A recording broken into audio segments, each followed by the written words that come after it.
Welcome to The Voice of Retail. I'm your host, Michael LeBlanc. This podcast is brought to you in conjunction with Retail Council of Canada. Jon Picoult is the founder of Watermark Consulting, a leading customer experience advisory firm, and now author of the new book, From Impressed to Obsessed, 12 Principles for Turning Customers and Employees into Lifelong Fans. You're really going to enjoy this interview on this episode. Jon thinks deeply about enterprise-level customer experience from both a customer perspective and what it takes to create the culture that truly creates a remarkable and memorable experience, well beyond what he considers a low watermark of just satisfying customers. Yeah, absolutely. And, that I think that's a common thread with companies that do this well is that, they're in it for the long game.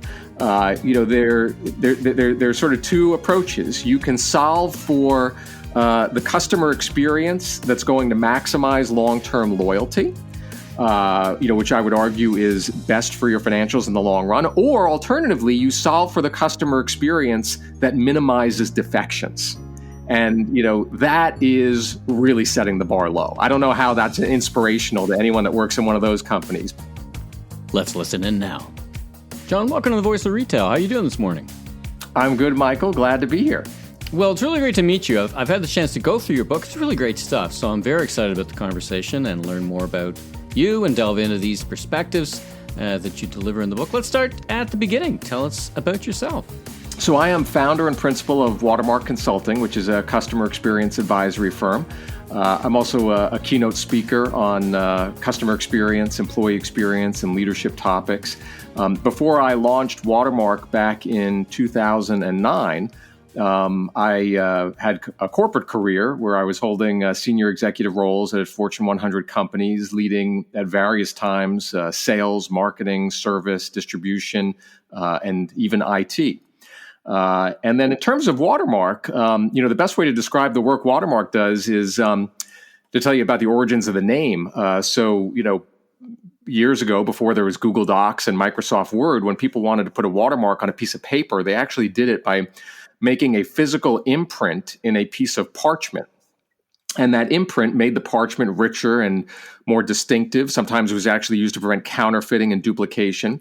And that's basically what my firm does, but relative to the customer experience. We help companies to watermark their experience in a way so that it leaves an indelible impression, not in a piece of parchment, but in the minds of the people that you're serving, helping to cultivate the repurchase and referral behavior that's really the lifeblood of any business. And in terms of the types of clientele that Watermark serves, you asked, generally mid to large-sized organizations, mostly Fortune 1000 firms, cutting across many industries, financial services, healthcare, technology, telecom, consumer goods, just to name a few. Well, all right, let's talk about your book, From Impressed to Obsessed, 12 Principles for Turning Customers and Employees into Lifelong Fans. Tell me about why you wrote the book. Where did you see some white space on the shelf for what you had to say, and talk about that journey? Yeah, well, first, I wasn't that busy when I wrote it just because I actually wrote it during lockdown. Once the pandemic was upon us. And, this is a book that I've had in me for literally a decade, if not more, that I've wanted to write. And so actually, when things kind of pulled back due to COVID, it gave me the opportunity to just sit and focus on writing it. And the reason that I wrote it is, my feeling has always been that there are a whole host of indignities that organizations subject their customers and their employees to. With customers, it's take your pick, long waits, unhelpful staff, if you can even find them, incomprehensible communications and account statements, company reps who simply don't do what they say they're going to do. And then in the employee realm, you've got mercurial bosses that don't give any career development, that don't provide balanced feedback, offer ambiguous direction to people, poor responsiveness, all that stuff. So there's a lot of toxicity out there. And the thing that always bothered me is that from my work, I know that there are so many simple things that organizations and leaders can do to eliminate those indignities, not just by changing the mechanics of the underlying experience, but also by using psychology, using cognitive science to shape people's perceptions and memories of those encounters. And that's really why I wanted to write the book, to get that message out there. So right off the top, in the first couple of lines in the book, you set a very high watermark saying, if you're satisfying your customers, you're nowhere near doing enough. How realistic is it for you to set the bar that high? And And why is it now such a life or death situation where satisfaction isn't good enough and you've got to be, as my podcast partner Steve Dennis insists, somehow remarkable? Yeah, so it is the opening line of the book, as you note, is I think it's if you're aspiring to satisfy your customers, then you're aspiring to mediocrity. And the reason that I say that is because to create real, sustainable competitive advantage, you can't just rely on satisfying the people that you work with.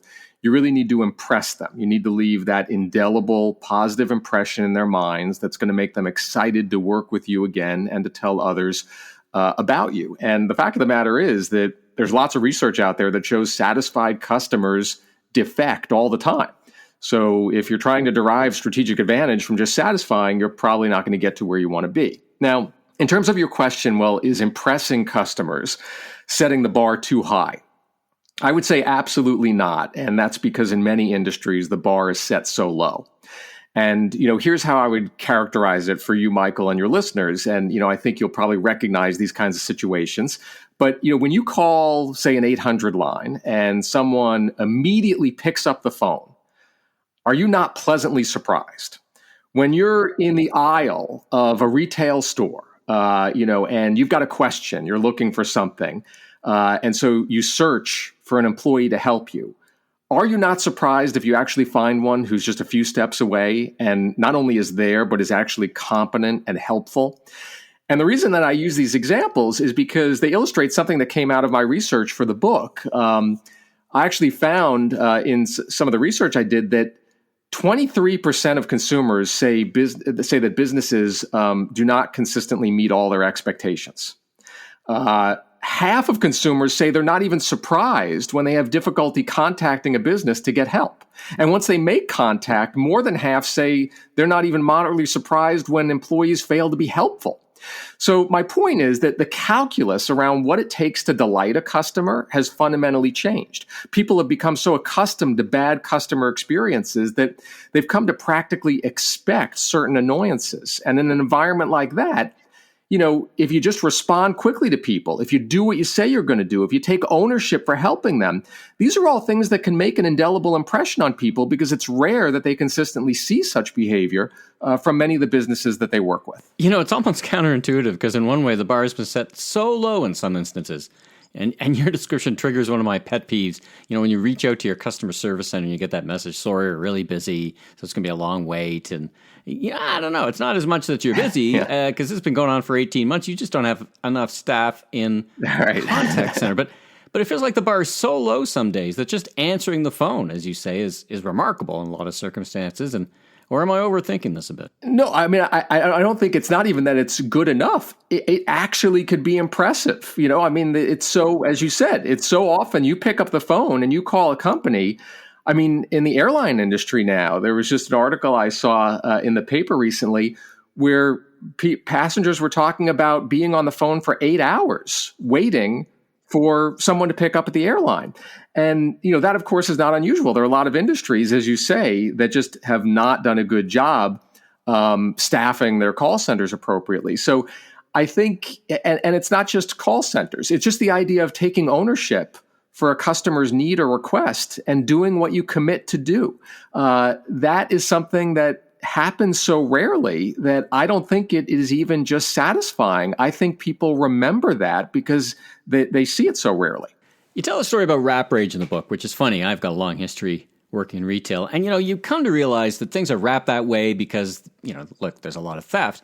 But the story you tell about how Amazon recognizes the opportunity and creates and markets frustration-free packaging, to me, it was a good example highlighting the trade-offs you need to make sometimes as a business. You need to decide about where you're going to land on customer experience and why, right? Yeah, I think that it's an illustration that every business needs to consider the constraints in which they have to operate and then architect a customer experience that impresses within that framework. So to your point, brick and mortar stores, they use that special packaging to prevent theft. So they might not be able to replicate something like Amazon's frustration-free packaging. I think the critical recognition, though, on their part is that there are things that they can do that online retailers can't. And actually, you mentioned one of your earlier guests, former Best Buy CEO Hubert Joly. And, Best Buy is actually featured in my book, because even Jeff Bezos praised Joly, just saying he had done a wonderful job at Best Buy. Many people had written Best Buy off along with all the other brick and mortar retailers that were being overrun by the e-retailers. But what Best Buy did is, going back to this idea of finding, what can you do within the constraints you have? Well, they realized there were things they could offer to customers that customers found valuable that the Amazons of the world couldn't offer. For example, they flipped the script on showrooming, which is the bane of all retailers, where people visit the store, see a product, and then buy it online from Amazon. They flipped that and they embraced what they called showcasing, where they sought to give consumers a place where they could touch, feel, and try out technology, all under the guidance of a well-trained staff. And that concept had such great appeal that Best Buy was approached by other companies to rent out space for stores within the Best Buy big box. So Microsoft, Apple, Samsung, even Amazon and Google, they were showcasing their wares within Best Buy stores. So to me, that's an example of a company that's recognizing, okay, there are certain things that the e-tailers can do that we can't, but then conversely, there are things that we can do as a brick and mortar operation that the e-tailers can't replicate, and that's what we need to focus on in order to differentiate ourselves. One of the things, just staying on Hubert Joly and his great book, The Heart of Business, for a bit, is his epiphany, and it's right in the title of your book, Principles for Turning Customers and Employees into Lifelong Fans. You do a great job in the book of expanding our understanding of customers in the business context, but your perspectives around a more broadly encompassing strategy is, as Hubert realized, employees with a secret sauce beyond all the strategies and all the great ideas. Talk about that for a bit. Yeah, I think that I like to think of a great customer experience as a beautifully choreographed performance. And I love that analogy because, what do you want to happen in a performance? You want your audience at the end of the performance to just rise from their seats, applaud, scream for the encore, leave the theater and rave about the show to others. And if you take the analogy a step further, I think there's an onstage and a backstage piece to customer experience. And the onstage piece is everything that your customers can see, feel, hear, and touch. And I think, most people's heads go to those things when they're thinking about customer experience. They're thinking about the websites, the point of sale, at a sales counter, things like that. But then there's this backstage piece. And by backstage, I don't mean back office, which is a term that sets me off and I don't like to use. But I mean by backstage, anything that's happening behind the curtain that, while invisible to your customers, nonetheless influences the quality of the experience that they're going to get. So some examples of backstage influences are things like, how do you hire and select people? How do you make sure you're bringing people on board that actually have the customer experience gene, if you will, that have bring the empathy to the table that makes them good in front of customers? How do you onboard them and sort of instill in them your company's sense of purpose and your vision? How do you measure them, their performance, and then reward and recognize? Because obviously those are things that are going to influence their behavior, either in good ways or not so good ways. And I think that what Best Buy and Joly, what they really understood when he came on board, he spent a lot of time just listening to employees and understanding, well, what are the obstacles that you face in delivering a consistently great experience to your customer? Because, in my experience, I've found 99% of the people that come to work in any business, they come to work, they want to do a great job for you and your organization. But where companies go wrong is that oftentimes inadvertently, they are putting obstacles and impediments in front of their employees that, despite their best intentions, makes it difficult for them to impress that end customer. And so that's, I think, a really important part of the equation, is not just the onstage piece, but the backstage piece, and making sure that everything is aligned behind the curtain so those employees are engaged, equipped, and inspired to deliver that consistently great impression. So what we're really talking about here is basically culture.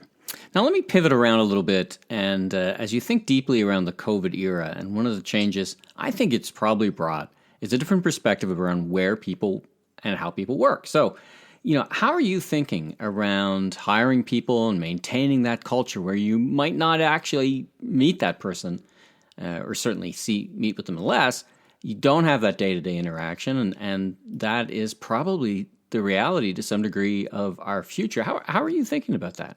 Well, I think it gets down to, you really have to think about what is it that shapes a culture. And I think there are a lot of things that shape a culture that don't have anything to do with live in-person interactions in the halls of, a physical facility.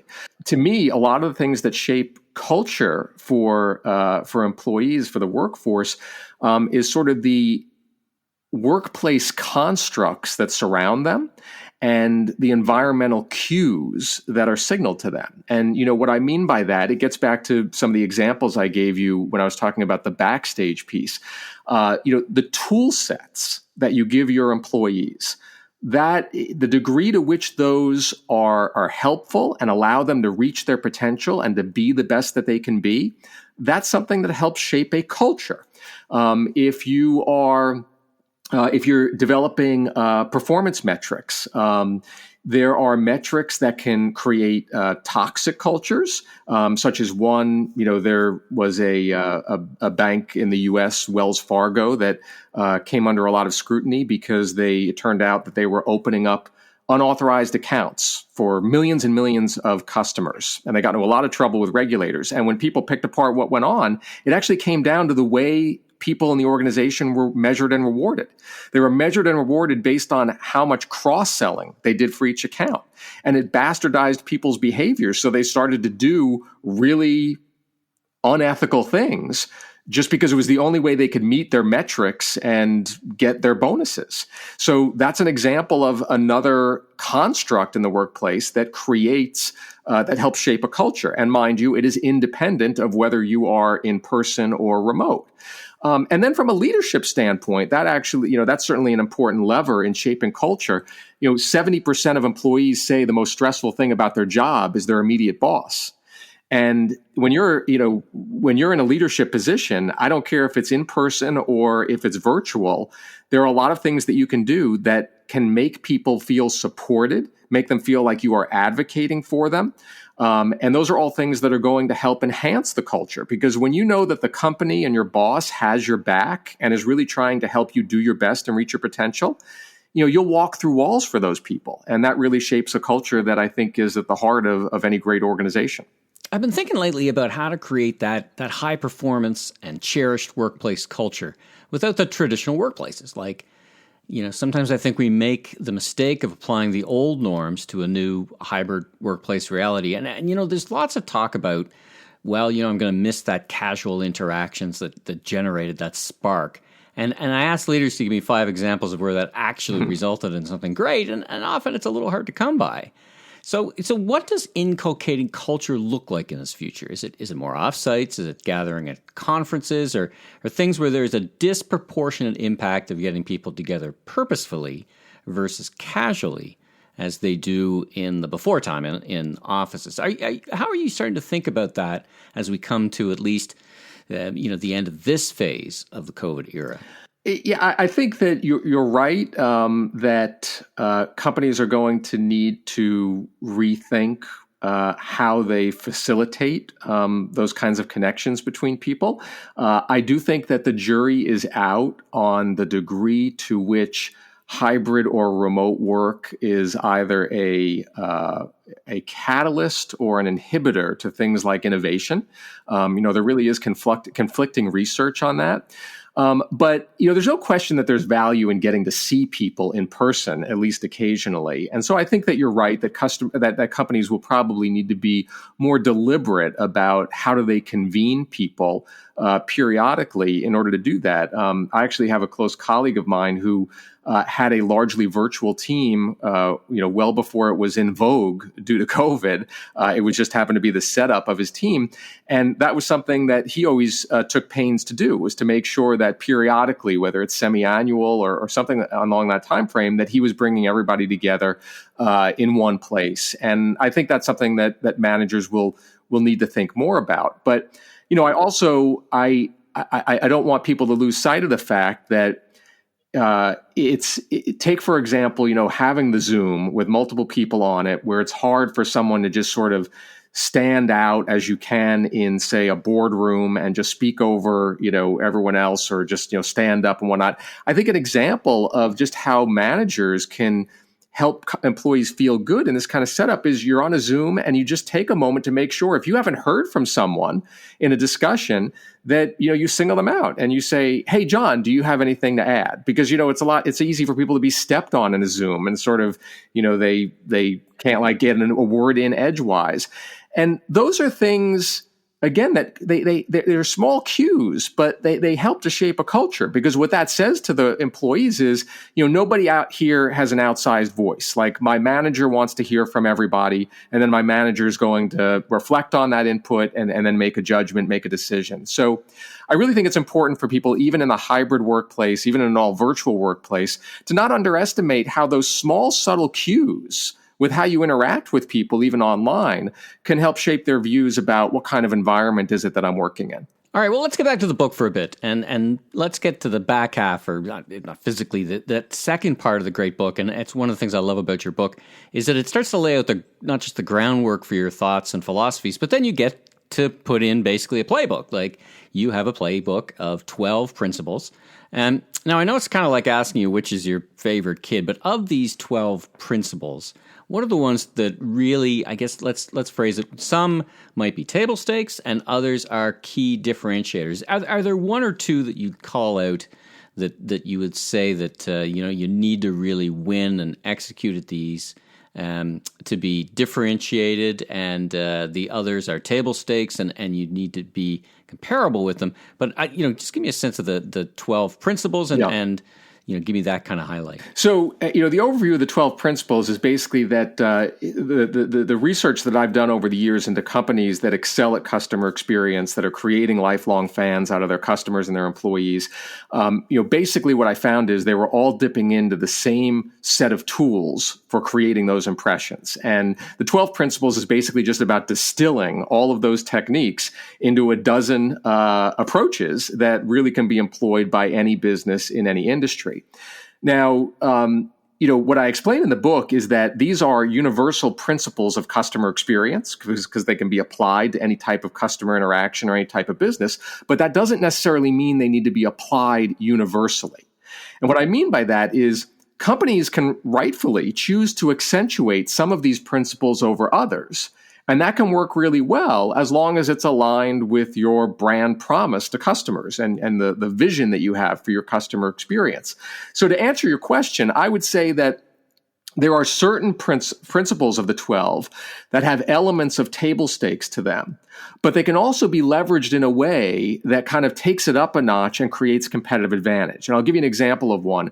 One of the principles is about creating relevance to for your customers, which basically is table stakes in the sense that you've got to deliver a product and a service experience that actually has relevance to the people who are going to be buying it. That's kind of a fundamental. But you can also make that a differentiator too, because if you think about it, if you are really good at developing a keen understanding of your customers, it positions you to develop new products and services that address their unarticulated needs. And that no longer is a source of satisfaction. That becomes impressive. So that's an example of something that's part table stakes, but part opportunity to impress.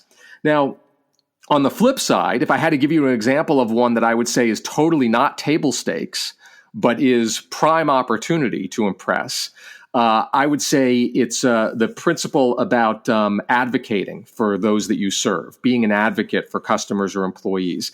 My research found that only 1 in 5 people believes that businesses routinely act in the customer's best interest.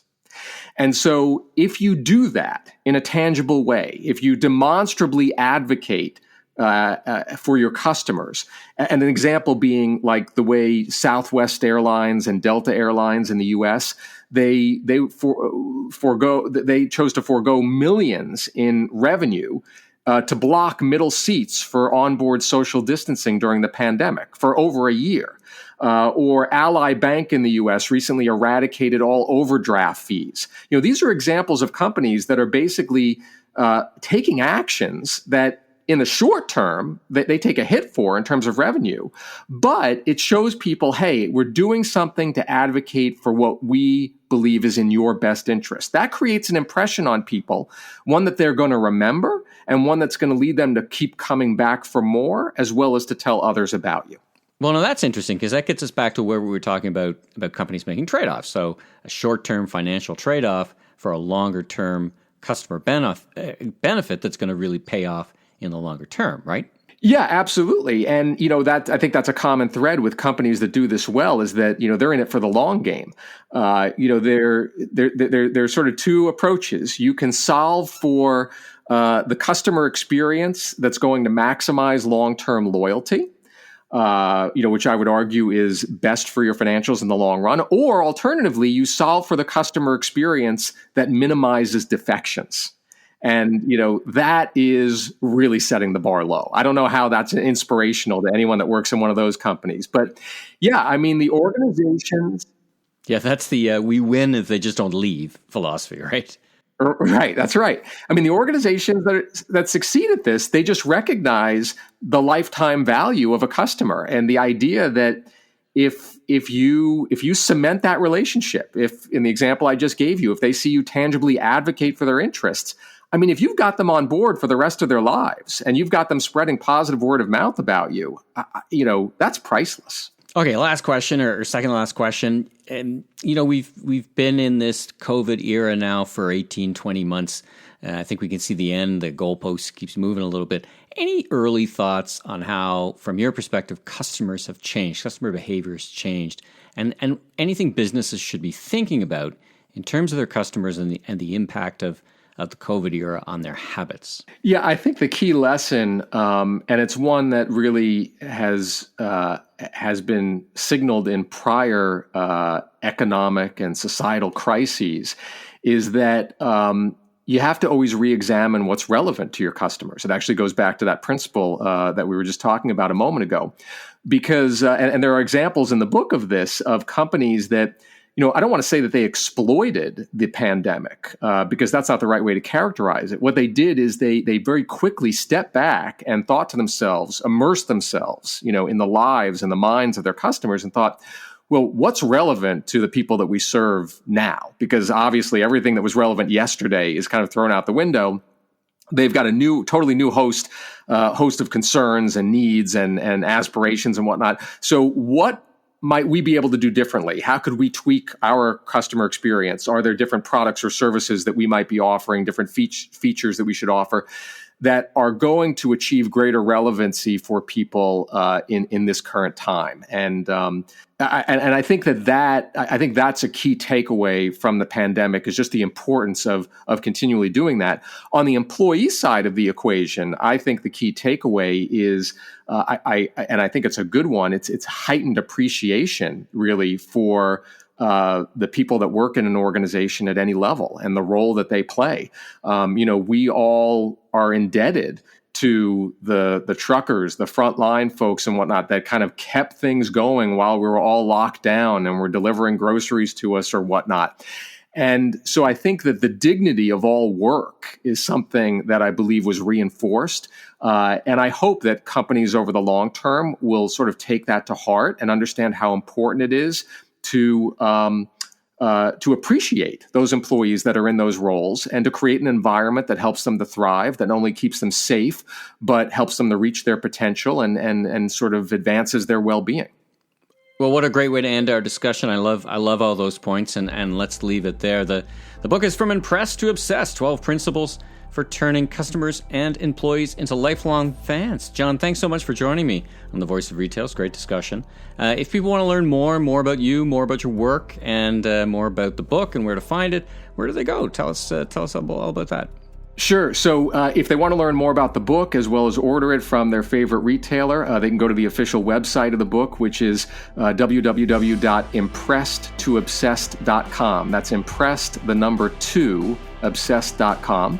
And then if they'd like to learn more about me and my consulting and speaking services, they can go to my website, which is www.jonpicoult.com. That's JONPICOULT.com. And Michael, I just want to thank you for a great conversation. I really enjoyed being on the show. Yeah, it was my treat as well, John, and I wish you continued success and the best of luck. And again, thanks so much for joining me. Thank you. Thanks for tuning in to today's episode of The Voice of Retail. Be sure and follow the podcast on Apple, Spotify, or wherever you enjoy podcasts so you don't miss out on the latest episodes, industry news, and insights. If you enjoyed this episode, please consider leaving a rating review, as it really helps us grow so that we continue to get amazing guests onto the show. I'm your host, Michael LeBlanc, president of LeBlanc Company, Inc., and if you're looking for more content or want to chat, follow me on LinkedIn or visit my website at meleblanc.co. Until next time, stay safe, have a great week.